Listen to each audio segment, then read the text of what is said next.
YouTube? How's everybody out there doing today? As you can see, we're not in the shop again. We are actually in the yellow ZL1 from Mississippi, the 2014. As you can also see, Steph is not with us. We have Travis though. So I hope you guys are happy about that. I guess you guys all know what time it is. We are in the car. We're going to Gettysburg, where the car initially was dynoed and put down, if I remember correctly, 548, I think it was, 520 torque, something like that, on a stock tune with nothing done to it, and long tube headers, off-road X pipe, cold air intake, and stock catback. So we're going back to the same dyno so we don't, get some weird numbers from another dyno. We want to try to keep everything as constant as possible. And we're all done with the car. Car's running great. We're going down the highway right now. We're going to meet up with my other employee, Randall, with his truck. He's going to be dynoing his truck as well. The first initial pull for this guy, we're going to check everything out, make sure things are good to go, and we're going to do some NA, just 93 octane pulls. I put some nice good Sunoco gas in here, which I might end up having to add more because this thing is hogging it the hell up, let me tell you. The gas gauge is like slowly dropping. So we're going to do some 93 octane pulls first. I'm not crossing my fingers for any specific numbers. There is some ideas of a number that I'd like to see, but I don't know if it's going to happen. Maybe it will, maybe I'll get lucky, who knows. But I don't know, man. I don't know what you guys are thinking, but I'm hoping to see some good numbers out of it. But who knows? Who knows what's going to happen today? Everything's up in the air at this point, guys. Very exciting time right now to finally have this car back together and see what it's doing. And right now it's driving great. It's going down the highway. We're cruising. The thing's driving perfect.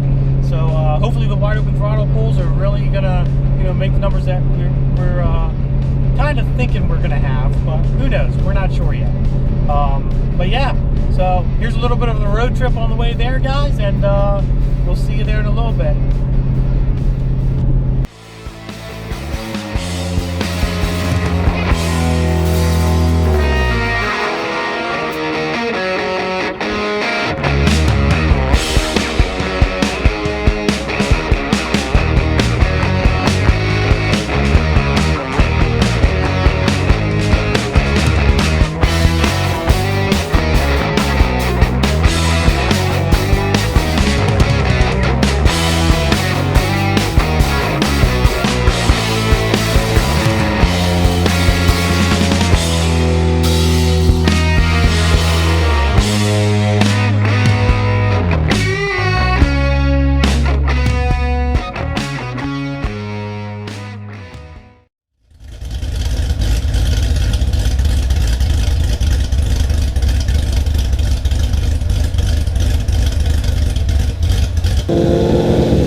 Got Andy over here doing some tuning right now.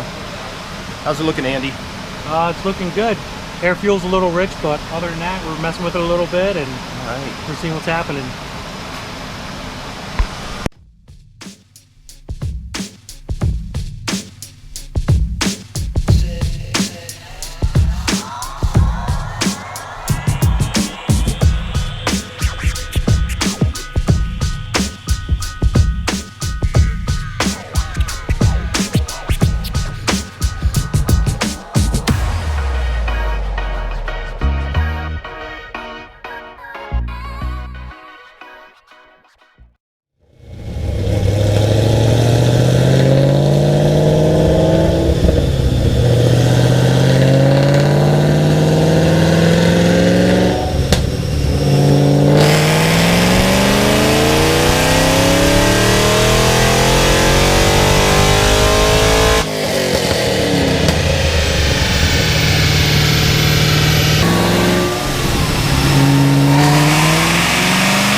guys, we're back with the Camaro ZL1. As you guys just seen, it was on the dyno. We put down some decent numbers on 93 octane only. We put down, what was it, 699 horsepower, 703 foot-pounds of torque, and that's just on, 93 octane, no E85, and stuff of that nature. Now, we do have a little bit of news here on the ZL1. The owner, which lives in Mississippi, as you guys know, decided he was going to take it down to Jeremy from Auto in Tampa, Florida, and take a little vacation, which he did. He was down there, and Jeremy from Auto stuck it on the dyno down in his area, and I'm not sure what dyno they use down there, so numbers could be a little different, but he made on E85, I think he said 714 horsepower on E85, and a little under 700 foot-pounds of torque. Now, I know what you guys are thinking. Wow, that's a lot of work. A bigger cam, manual transmission, ported blower, and he only made 714, and that was it. Well, guys, that was only on 30% E85. The other issue that we're running into with that vehicle, which we're going to be addressing rather soon here, is ZL1's run out of fuel pump about 700 horse. So we're gonna have to look into doing something with a fuel pump for this, for Reese and the ZL1, and these other two ZL1s that I have in the shop are gonna be doing that at the same time as well. There's definitely a lot left on the table on that car. Obviously, it still made a good bit of horsepower, a good bit of torque on 93 octane and on E85, and only on the 30% that it was running, which is great, which is awesome. But basically, the fuel pumps are restricting us from going any further, unfortunately, which is fine, dandy. That's cool. We'll have to fix that, obviously. Not a big deal. So just keep that in mind, guys. These next two ZL1s that we're going to be doing, they're going to have the fuel pump issue addressed. So I'm not too worried about those right now. I'm going to be designing, or trying to design, a fuel pump for the ZL1s, a dual in-tank E85 setup for the ZL1s, because currently, nobody designs anything like that now. I don't know if anybody's coming out with one soon or whatnot. I do know Aeromotive has an A1000 that is designed for the ZL1s and the SSs and stuff, the 5th gen Camaros, but I don't know if that's an E85 compatible pump or not, and I would like to be able to run some sort of an E85 compatible setup, something that's going to be good with the 85 and all that jazz. So that's what we're going to be working on next. Got to turn here. Go. There I go. I just made an illegal left-hand turn, everyone. I'm a rebel. So I have to turn around. But anyways, guys, yeah, that's what it made. I'm still happy with the outcome. The customer, Reese, is extremely happy with the outcome. The car did do very, very well. It's just that fuel pump's restricting us.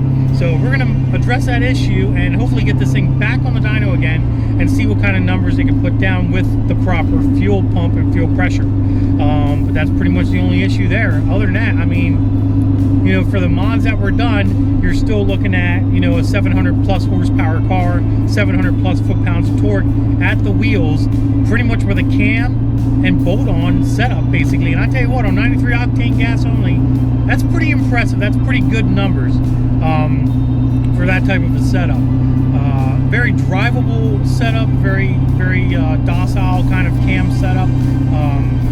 It's not a drag car. This isn't, this car isn't a drag car. It's a street-driven daily car that this customer wants to drive on a daily basis, and not have to worry about surging or stalling or bucking or anything of that nature, and making power all throughout the RPM range, not just at the very, very top. What you guys got to understand is, peak numbers are nice. Don't get me wrong. It's always a great thing to hear, oh, this car made 800 horsepower, or this car made 750 horsepower. But what a lot of people seem to forget about is that torque under the curve, where that torque comes in, where that power comes in. you know, 714 horsepower on the 85 at you know, at 6,800 RPM. Only helps you at 6,800 RPM. Doesn't do anything for you below that. But I have a dyno sheet, and we'll post that up at the end of this video here, so you guys can see the torque curve. And the torque curve really is what, you know, makes the big difference here, guys. That torque comes in really strong, and it comes in almost immediately, which is freaking amazing to me. And that's what wins races. That's what gets you down the drag strip faster than the guy making no torque and 700 horsepower at the very top end. Yeah, he's gonna have a high mile per hour at the end of the track, but he's gonna have a shitty time. So that's just my take on things. So keep that stuff in mind, guys. Hope you enjoyed the video. Hope you enjoyed the dyno polls and all the fun we've had with this ZL1. The next ZL1s, you know, that are coming in are going to be a little bit more work done to them than the previous two ZL1s that I've had. So be on the lookout for that. Please subscribe to the videos. Instagram, Diablo Formula Racing. Facebook, Diablo Formula Racing. And I hope you all have a great freaking day. Deuces. Oh yeah, by the way, I'm going to be tagging in a Teespring link in my description from here on out. I'm going to be selling sweatshirts and t-shirts, or hoodies. I got hoodies too, see? Hoodies, not sweatshirts, but hoodies. Hoodies and t-shirts. Winter's coming around in the East Coast here and stuff. So that link will be in the description. You can click on that link, buy my t-shirt, buy my hoodie. I'll try to add things to the storefront from time to time, but for right now I'm just going to stick with the shirts and the hoodies and run campaigns on those, you know, every 7 or 14 days or something. So go check that out, guys, as well. All right, now this is the real deuces.